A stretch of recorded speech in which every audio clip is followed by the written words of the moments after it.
Amin. Tepuk tangan yang meriah bagi Tuhan Yesus.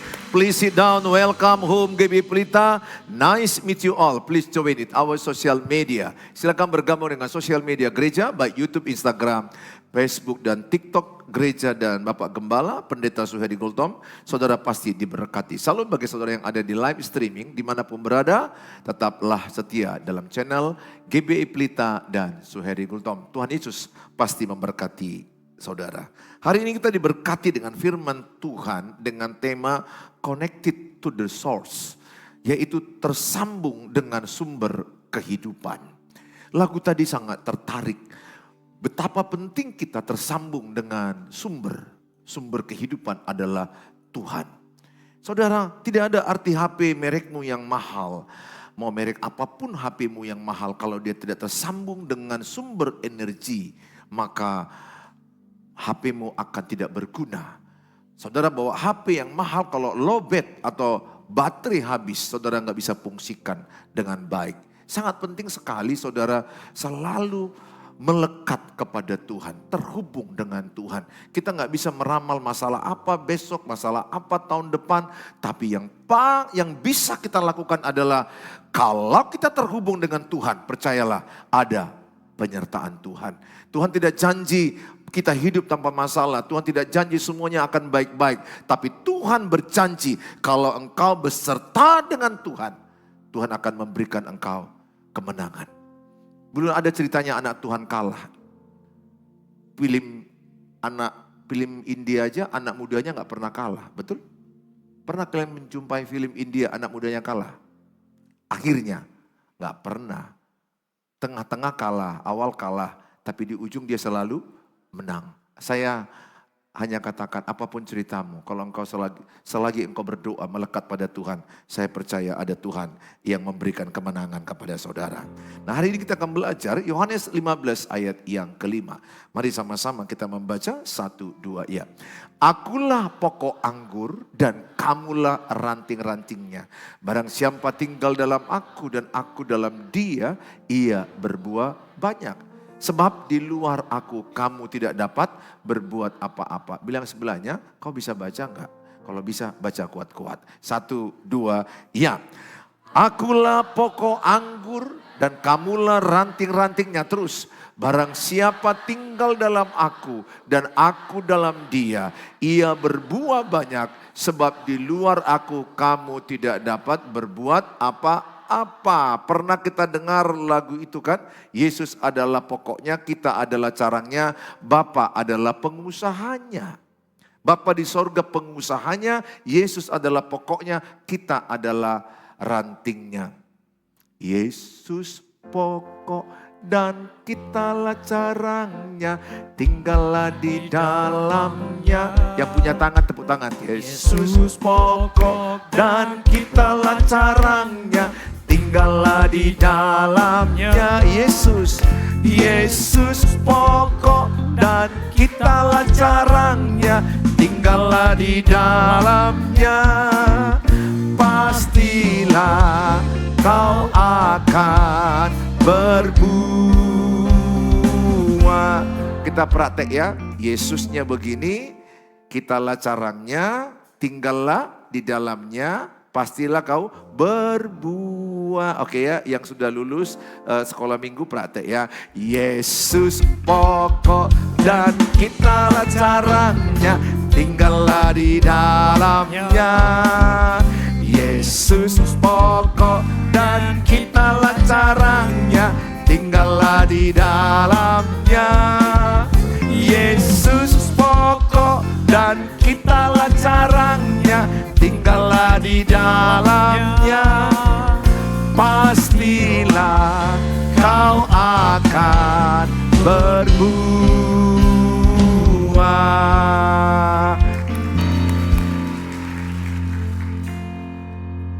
Saudara, mengapa kita harus melekat kepada Kristus? Saya memberikan analoginya dari handphone. Saudara, siapa di antara saudara yang pernah mencharger handphone, tapi besoknya enggak full baterainya? Angkat tangan. Udah di charger, tapi kok enggak full. Kesal kita, enggak full. Paling kesal kan punya HP nggak full, aduh udah sedikit lagi. Pernah ya? Itu biasanya kenapa? Karena yang kita cokkan ternyata tidak pas dia masuk. Atau HP-mu udah calus lubang tempat dia masuk. Kita pikir udah masuk, rupanya lepas gini dia. Nah ini yang gini-gini itu yang HP-nya udah perlu diganti tuh. Jadi nggak masuk dia. Kita pikir, udah tidur kita. Buru-buru kuliah, buru-buru mau kerja. Sampai di tengah jalan, gak bisa digunakan. Aduh, kenapa? Karena tidak terhubung. Begitu. Kalau hidupmu tidak terhubung dengan Tuhan, gampang lihat mukamu. Layu. Kata-katamu gampang, mengeluh. Itu orang-orang yang tidak terhubung begitu. Kata-katanya mengeluh. Susah kali hari ini, susah kali, berat kali. Stres sekali lah, aku mau depresi kali. Mau cekik aja lah kau, mati aja lah kau. Aku pokoknya gak ada masa depannya, ilfil kali aku pokoknya. Itulah orang yang tidak terhubung itu begitulah. Mukanya layu, kata-katanya itu mengeluh. Hidupku susah kali, hidupku dengan, aduh kayak mana, aduh ini. Itu gampang melihat engkau terhubung dengan Tuhan. Orang yang terhubung dengan Tuhan itu wajahnya 2S, semangat dan sukacita. Meskipun dompetmu kosong, tagihan belum dibayar. Yang kedua, kata-katamu itu kata-kata yang memberkati, kata-kata yang membangun. Betul memang ada masalah kita, tapi aku percaya Allah turut bekerja mendatangkan kebaikan.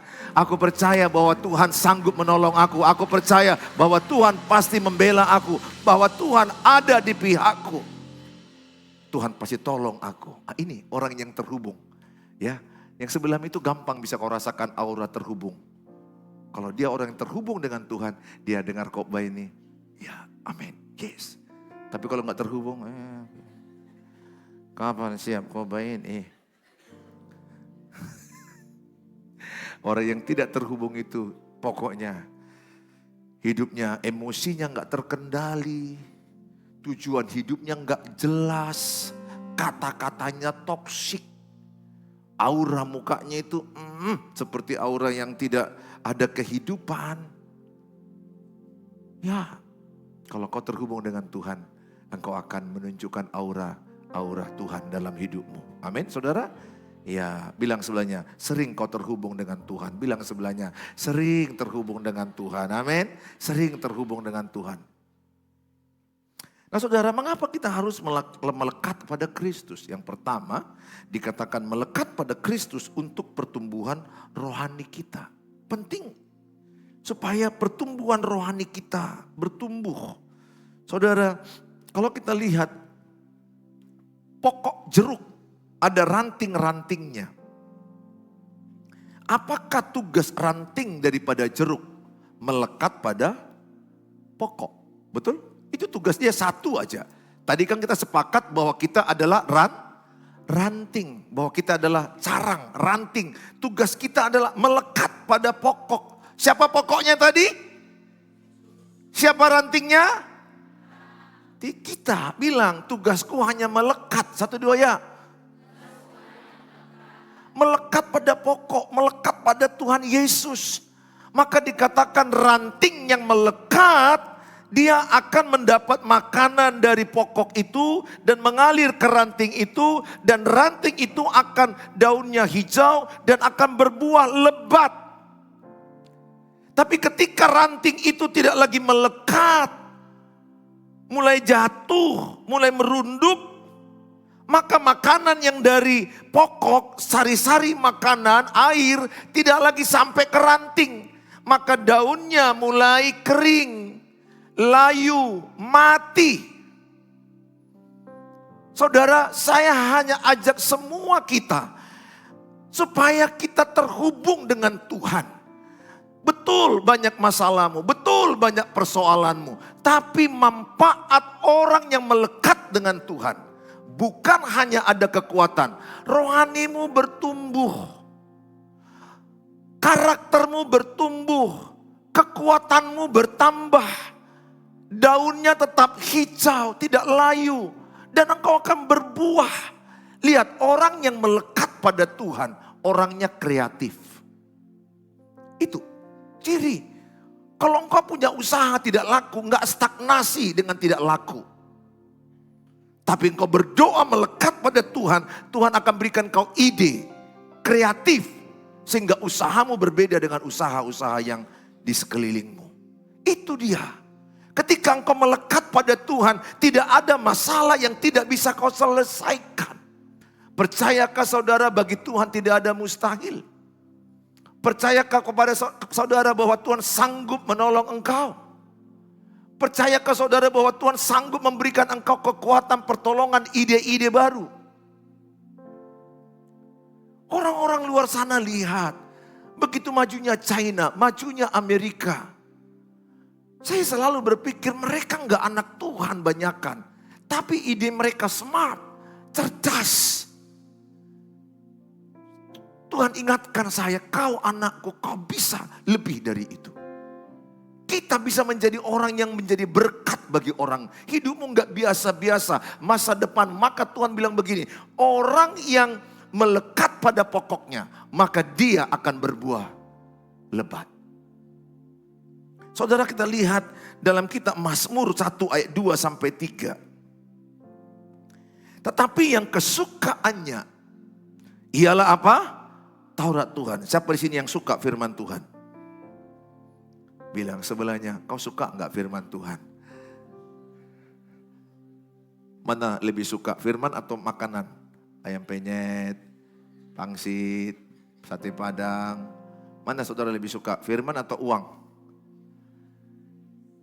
Oh ya, firman ya. Bagus, very good. Semua yang ada di ruangan ini orang-orang yang suka firman Tuhan. Lihat, nasib orang yang suka firman Tuhan. Ini ayatnya, pegang ini. Tuhan gak pernah bohong. Tuhan gak pernah salah. Tuhan tidak salah memberkati siapapun. Dia tahu berkatnya jatuh sama siapa. Kalau engkau tidak diberkati saat ini, jangan salahkan Tuhan. Ada mungkin yang harus dievaluasi cara hidupmu. Ada yang harus diperbaiki. Tetapi yang kesukaannya ialah Taurat Tuhan, dan yang merenungkan Taurat itu siang dan malam. Ketika engkau baca Alkitab pagi-pagi, siang bekerja, renungkan. Malam sore, renungkan. Apakah yang kukerjakan ini sesuai dengan firman Tuhan? Apakah cara pacaranku sesuai firman Tuhan? Apakah cara belajarku sesuai firman Tuhan? Renungkan. Alkitab bilang jangan menyimpang ke kiri dan ke kanan. Apapun yang kau kerjakan berhasil dan beruntung. Kalau engkau belum berhasil, engkau belum beruntung, please jangan salahkan Tuhan. Jangan salahkan dirimu juga, evaluasi dirimu. Anak Tuhan tidak peminta-minta, anak Tuhan tidak peminjam-minjam, anak Tuhan tidak pengemis, anak Tuhan tidak minta ditraktir. Anak Tuhan itu tidak suka meminta. Gak boleh loh anak Tuhan minta-minta. Bilang sebelahnya, gak boleh minta-minta, bilang sebelahnya. Bilang sama dia, anak Tuhan itu memberi, bilang sebelahnya. Sadarkan sebelah itu. Supaya hancur dulu mental minta-mintanya itu. Mental minta-minta itu tahu nggak? Mental kemiskinan. Jangan sampai kau dibilang orang menjadi orang yang mental miskin, minta-minta. Ingat, kenapa aku belum berhasil Tuhan? Kenapa aku belum... Saudara, saya mau mengatakan ayat ini berkata ayat 3. Ia seperti pohon yang ditanam di tepi aliran air. Orang yang merenungkan firman seperti pohon yang ditanam di tepi aliran air. Yang menghasilkan buahnya pada musimnya. Dan yang tidak layu daunnya. Apa saja yang diperbuatnya, katakan apa saja yang diperbuatnya berhasil. Coba lihat Yosua 1 ayat 8. Coba lompat sebentar. Yosua 1 ayat 8. Sama, ayatnya sama loh. Persis sama. Yosua 1 ayat 8. Janganlah engkau lupa memperkatakan kitab Taurat ini. Tetapi renungkanlah itu apa? Siang dan malam. Supaya engkau bertindak hati-hati. Orang yang baca Alkitab, tindakannya hati-hati. Ucapannya hati-hati. Cara ngomong hati-hati. Cara bertindak hati-hati. Anak Tuhan sering tidak hati-hati. Saya juga harus evaluasi diri. Sesuai dengan segala yang tertulis di dalamnya. Sebab dengan demikian kalau engkau hati-hati. Katakan kalau saya hati-hati bertindak. 1, 2 ya. Tunjuk sebelahnya. Kalau engkau hati-hati bertindak. maka perjalananmu berhasil dan beruntung. Bilang, makanya kau berhati-hati. Setuju? Berhati-hati ngomong. Berhati-hati bertindak. Berhati-hati memilih pacar. Hati-hati. Perlu engkau berhati-hati. Kalau engkau berhati-hati, kita ini kan kadang-kadang bertindak, tapi kita nggak evaluasi diri. Orang yang sukses adalah orang yang lebih sering mengevaluasi dirinya. Ingat ya, Tuhan sudah menetapkan anak-anak Tuhan itu berhasil dan beruntung. Sekarang pertanyaan, kalau aku nggak berhasil, salah siapa? Kejam kali, salahmu sendiri katanya. Jangan gitu. Kalau aku tidak berhasil, aku harus belajar. Betul? Aku harus evaluasi diri. Mana tahu ada yang kulakukan dari bangun pagi sampai malam tidur, ada yang salah. Pokoknya kata Tuhan, kalau engkau menuruti firman Tuhan, tidak menyimpang ke kiri dan ke kanan, ujungnya, ayo kutanya samamu, ujung orang yang merenungkan firman, melakukan tidak menyimpang kiri dan ke kanan, ujungnya apa? Dan beruntung. Apa beda berhasil dan beruntung? Ada orang berhasil S2 tapi nggak dapat kerja. Berhasil kau wisuda tapi menganggur. Untuk apa? Untuk apa kau wisuda? Nggak kerja. Stres loh. Tahu kalian stres yang paling stres? Pas kau wisuda. Waktu kau kuliah nggak terlalu stres. Mak, uang. Wisuda. Pindahkan. Mana mungkin lagi kau bisa wisuda. Nang bonbon mak. Jajan. Kolek teh mak. Kau udah umur 32. Kolek teh. Kalau kau umur 22. Belum dapat penghasilan. Kau harus merenungkan hidupmu. Dalam ini. Umur 22. Umur 23 katakan 24, 25. Tapi kau masih begini sama orang tuamu. Katakan umur 25 masih begini. Malu. Engkau harus malu. Kalau engkau umur 25, uang mak. Mama di kampung cangkol. Mama cangkol. Uang mak. Mama mencangkol. Bapak ke ladang. Uang pak, uang kos. Malu kalau engkau umur 25 belum kerja. Harus ada budaya malu dalam dirimu. Masih minta-minta kepada orang tua. Umur 25, malu. Saya sejak umur 18, tamat SMA saya kerja. Saya kerja sambil kuliah, kerja sambil kuliah. Kuliahnya berat, kedokteran. Sore bimbingan tes, malam privat les. Sampai ke Baligi, sampai ke Kisaran, Siantar. Ya oke lah, mungkin terganggu juga kuliah saya. Nggak ada masalah. Tapi setelah tamat saya bisa lebih cepat cari uang. Ingat, penting kau kuliah sambil kerja. Penting kalau bisa, Karena nanti sama-sama tamat, kau duluan zup. Kalau bisa. Makanya banyak saya jumpai orang, kuliahnya sore, pagi kerja. Banyak toh? Banyak sekali lah. Ada lagi yang kujumpai sambil bawa mobil Grab, naik sepeda motor Grab, sambil kuliah. Banyak sekali. Ada lagi yang kerja di fotokopi sorenya, atau dia paginya kuliah, sorenya kerja.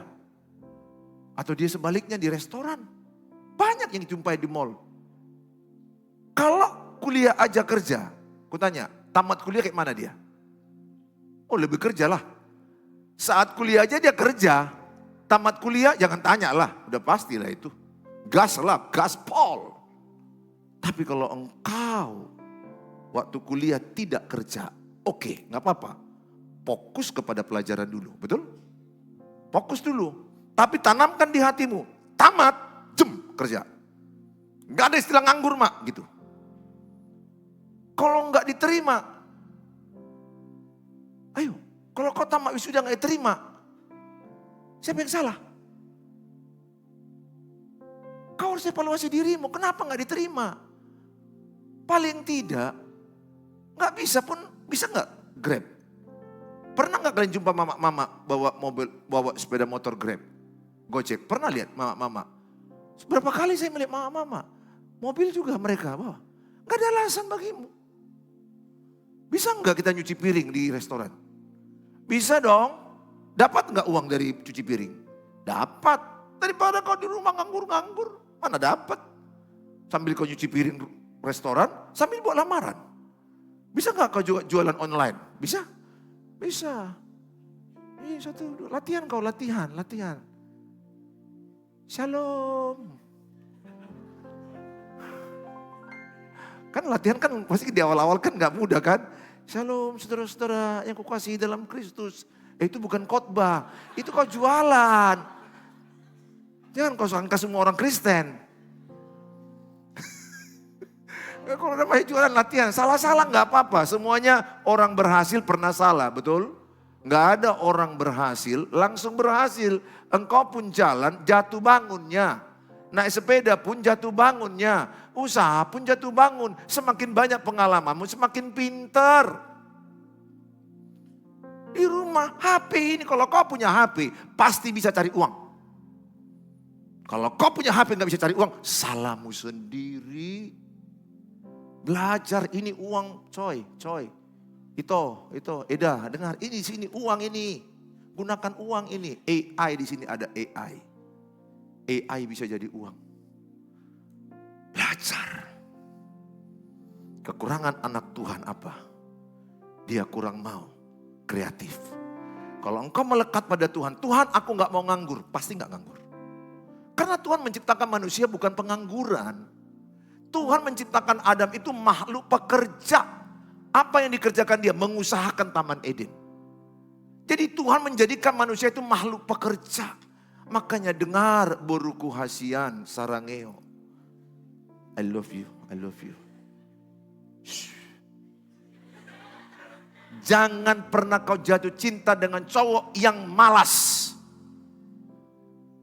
Jangan pernah engkau jatuh cinta dengan cowok yang malas. Mau tampan dia, mau nampaknya keren. Kalau malas, eliminasi. Malas itu pangkal miskin. Kalau kau jumpa cowok malas, nasibmu miskin. Dan kalau kau miskin, kau susah ngasih dia makan. Ingat, dalam pernikahan Kristen, laki-laki itu yang bekerja diharuskan. Perempuan itu support. Bisa iya, bisa tidak. Aku mengasihimu. Aku ingin supaya engkau melekat pada Tuhan. Doa, Tuhan ini usahaku kenapa menurun?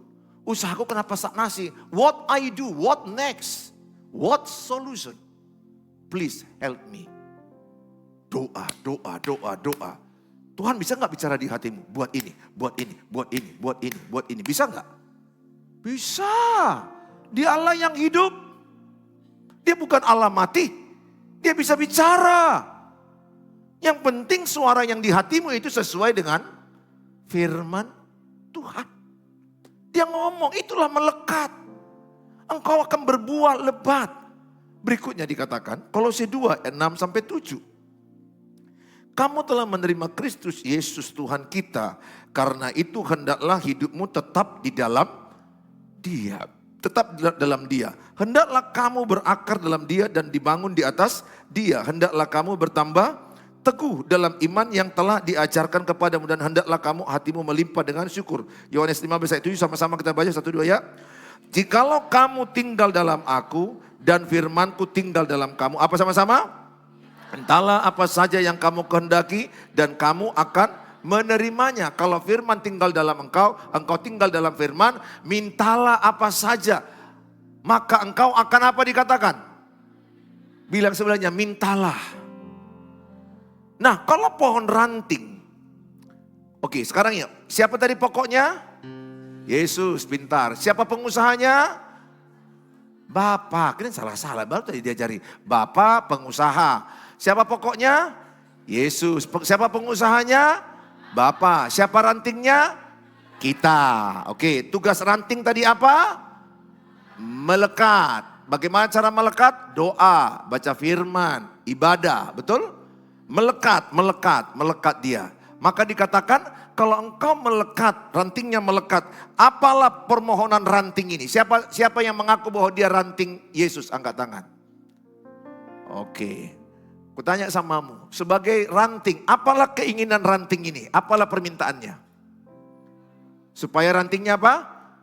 Berbuah. Semua ranting kepingin berbuah. Buah pertobatan. Buah jiwa-jiwa.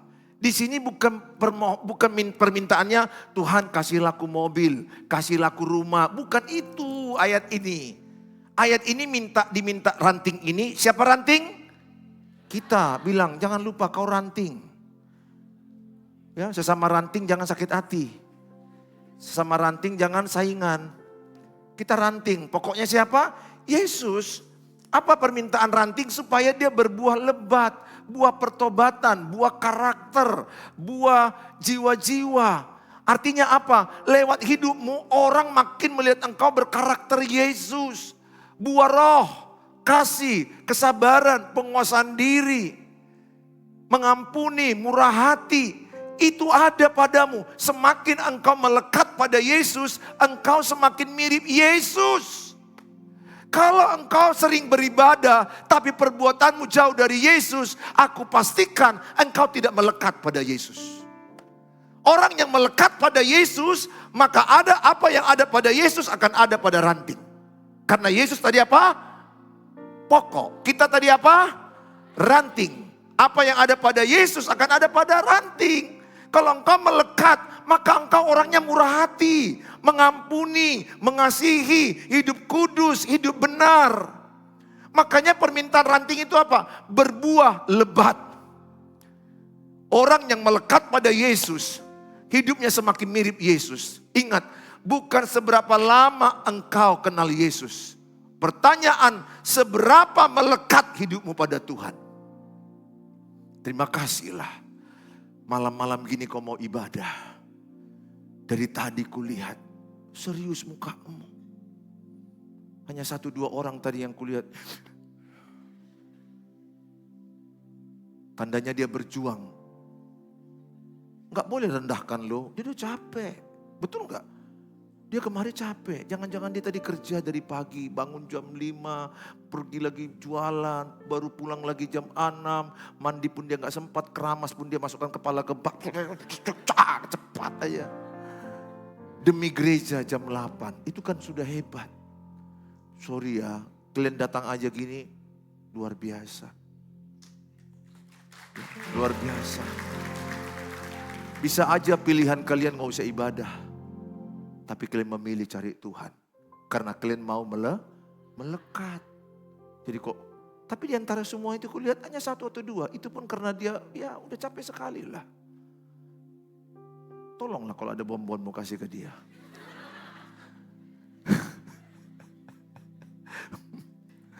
Ingat ya, kalau satu baris itu harus serikat tolong menolong.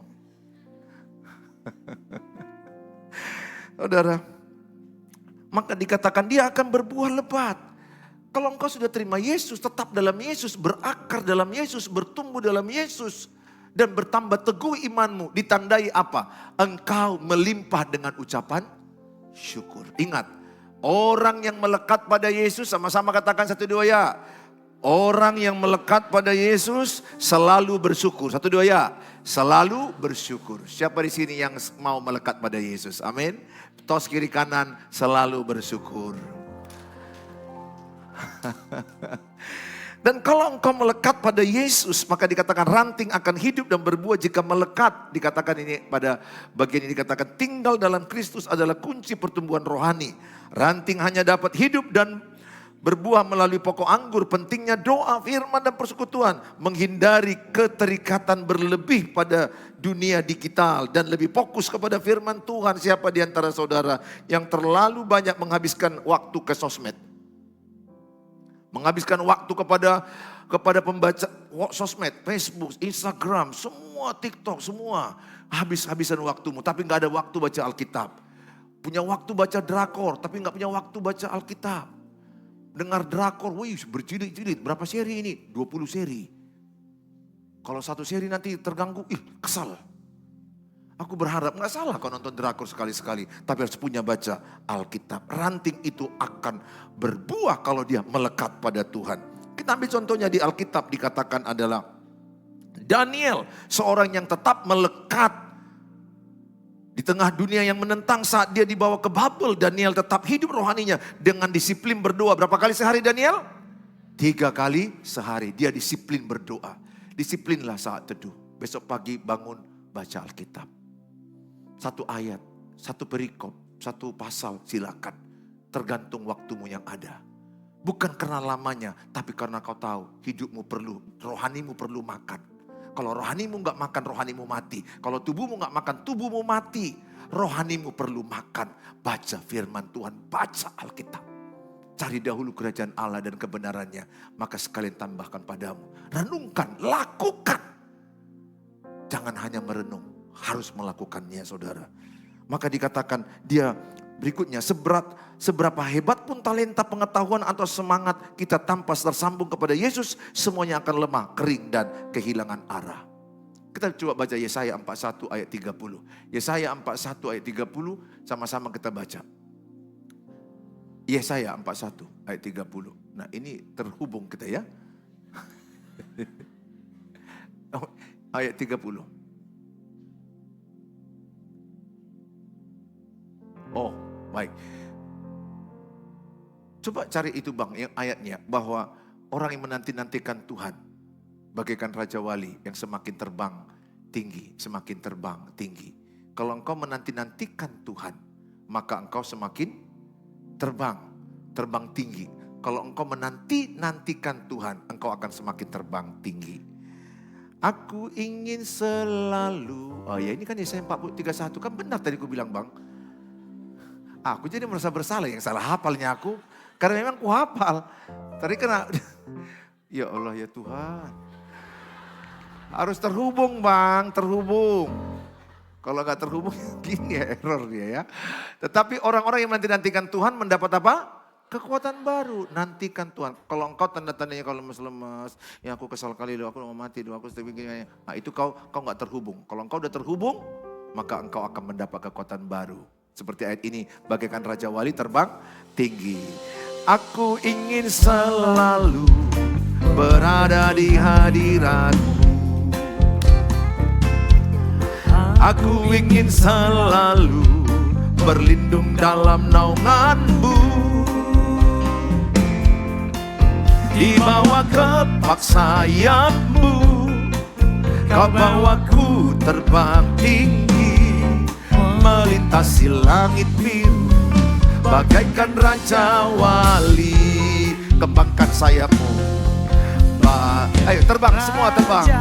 Wali, melintasi gunung tinggi, bagai Raja Wali, melintasi badai hidup, dibawa kepak sayapmu, Kau bawaku terbang tinggi, melintasi langit biru, bagaikan Raja Wali.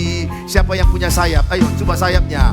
Bagai Raja, kiri kanan, tasilang tinggi, bagai Raja Wali, melintasi badai hidup, dibawa kepak sayapmu, Kau bawaku terbang tinggi, melintasi langit biru, bagaikan Raja Wali.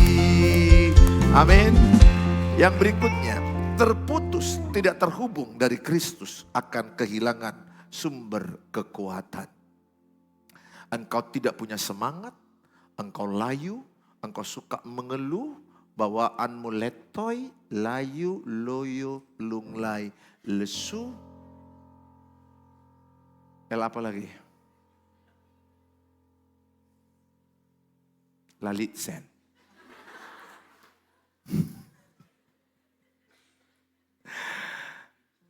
Apalah arti hidupmu kalau kau layu aja, bawaanmu layu. Dan kalau kau cewek layu, tidak akan ada cowok yang mau dekat. Cowok mana yang akan menjadikan kau jadi istri? Mukamu layu. Takut. Iya dong, kalau kau mau lebih cepat lagi laku, tunjukkanlah wajah yang segar. Caranya kayak mana? Terhubung dengan Tuhan. Walaupun dompetmu kosong, senyum tetap penuh. Amin. Walaupun banyak penderitaanmu, kau semangat dan sukacita. Ingat, penderitaanmu tidak selamanya. Kasih Tuhan selama-lamanya bagi kita. Amin. Ya, janganlah terlalu kau renungkan penderitaanmu. Renungkanlah firman. Semakin kau renungkan masalahmu, masalah tambah besar. Semakin kau renungkan firman, imanmu bertambah besar. Tergantung perenungan hidupmu, itulah masa depanmu. Lihat contoh di Alkitab, ada yang baris yang terakhir ya. Simson di Alkitab. Simson adalah contoh yang sudah tidak lagi terhubung, yang paling terakhir. Yang paling terakhir, Simson dan Saul. Nah ini Simson. Ya, seorang yang kehilangan kekuatan rohani. Kenapa? Dia berdosa. Dia memberitakan rahasia kekuatannya. Dan akibatnya apa? Dia juga melakukan yang namanya mencintai wanita bernama Delila yang seharusnya tidak. Orang Filistin. Dia bersalah. Ingat, kenapa Tuhan tidak memberkati, memberi kekuatan kepada kita dosa. Yang menghalangi kita dengan Tuhan apa? Dosa dan kejahatan. Kalau engkau terhubung dengan Tuhan, pasti di hatimu keinginan tinggalkan dosa. Tinggalkan pornografi, tinggalkan perzinahan, tinggalkan namanya kemalasan, tinggalkan yang namanya sakit hati, tinggalkan namanya pertikaian, tinggalkan dendam, buang amarah, buang dendam, buang pertikaian, tinggalkan semua itu. Simson di akhir hidupnya, dia mati dengan mengerikan. Matanya dicongkel, hilang kekuatan. Yang kedua, coba lihat. Yang kedua dikatakan Saul. Saul mati bunuh diri. Kenapa? Dia berdosa. Dia melanggar perintah Tuhan. Dan akibatnya dia apa? Dia hilang kekuatan. Lihat Daniel ketika terhubung dengan Tuhan. Walaupun diancam mati, dia gak takut dengan yang namanya singa. Sadrak, Mesak, Abednego gak takut yang namanya api. Kenapa? Terhubung. Kalau engkau terhubung dengan Tuhan, engkau bisa bebas dari stres, bebas dari depresi, bebas dari emosi negatif. Bukankah sekarang orang banyak kesehatan mentalnya parah, drop dan jatuh. Tapi aku berdoa semua engkau di ruangan ini, apapun masalahmu, kalau engkau terhubung dengan Tuhan, akan ada kekuatan. Dan semakin engkau punya masalah, justru masalah itu menjadi berkat bagi dirimu. Bahkan kalau engkau terhubung dengan Tuhan, kalau ada orang yang menyakitimu, cerita itu akan jadi berkat bagi banyak orang. Semua peristiwa yang kau alami di dalam Tuhan mendatangkan kebaikan. Tepuk tangan bagi Tuhan Yesus.